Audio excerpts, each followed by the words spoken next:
Now this world shall know pain. Naruto, hurry! Naruto!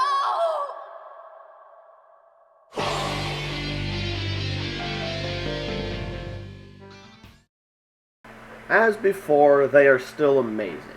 The one thing I will mention here is just how terrible the lip sync is. Now, I have a lot of tolerance for this. Basically, as long as the mouth is moving when the character is talking, it won't bug me. I don't expect games to have multiple sets of graphics for each audio option, but it's so painfully bad here. For the most part, these terrible portions aren't common, but there are enough. The music is good, calming when it needs to be, and gets you pumped up when it should. The sound effects are there and work fine, so the sound is good.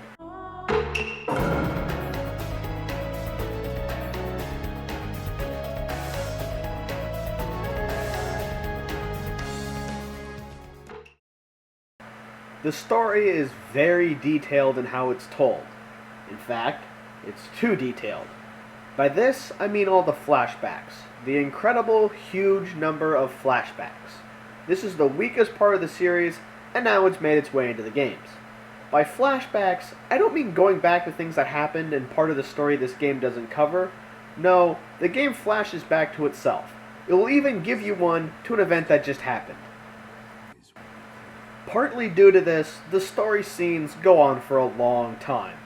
More than once, I found myself wanting to skip a scene, which you can, but that shouldn't be an issue.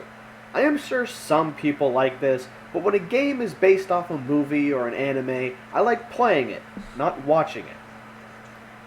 As for the parts of story that you aren't just watching, you have a map to run around in, but it's really restrictive. The only things you can do outside of running around is collecting items and talking to people. No climbing on buildings, no exploring the village. The only thing you can do is follow the path. So, the exploration is a bit of a disappointment in that regard, but it still does make the game world come alive from having to walk around and see how all the locations relate to each other. Of course, as you make it through the various areas, you get to fights. These fights can have various conditions, most of them dealing with powering up who you're fighting, but the biggest change are the boss fights. This is where the story mode really shines. Each fight is different and has their own little twist to them. The flow of these boss fights works in phases. For most of them, the first phase is simply fighting like a normal fight. When you weaken them enough though, you get to a set of quick time events. These scenes are pretty epic. The good news here is you can buy these scenes for your collection to view them without having to worry about any button presses. On each button press, depending how well you do, you will get 1 to 4 stars. If you collect enough stars, you will unlock a flashback. This flashback will appear at the end of the fight. The end of the fights will always come with an epic finish from these scenes. These fights are certainly the best part of story mode and are fun to do even after you've beaten them.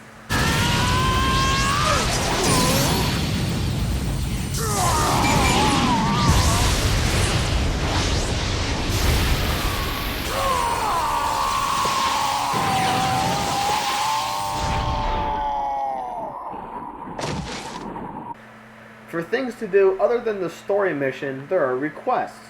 Some of these are really short, but there are a few that turn out to be fairly long. The missions you take involve fighting people, collecting items, and all that. Pretty standard, with nothing that really stands out. Outside of fights, you can buy food to boost your stats before a fight, and items to use during battle. In order to unlock better items, you need to bring certain items to the store. Most of these you'll get from simply finding around as you wander around. The rest you'll need to unlock through bonus conditions from replaying missions and friendship events. These events are unlocked through getting enough friendship points with characters. These events are fairly random, but are entertaining to watch. They also unlock the other support types for the characters, making them well worth doing. So overall, it's a good story mode. The only issue with it are the constant flashback, and the cutscenes can go on for a little too long. But if you like that or it doesn't bother you, then it's even better. The gameplay is simple enough where you can pick up the game for the first time and enjoy it, but it's hardly a mindless button masher. So, for the most part, it plays like the first game. The biggest change, though, is how the support works. When you pick a character for support, you get 3 options once you unlock them. The types you pick from are offensive, defensive, and balanced. At first, each type is the same. You call your support in, and they use their jutsu. Once you build up your support gauge enough, though, each type does a special action. Defensive will block from you when you charge chakra and when your opponent dashes at you. Offensive will join in when you do a combo and knock them away after you send them flying. Finally, balance will throw their chakra projectile when you do, and if you get hit by an ultimate, take it instead of you.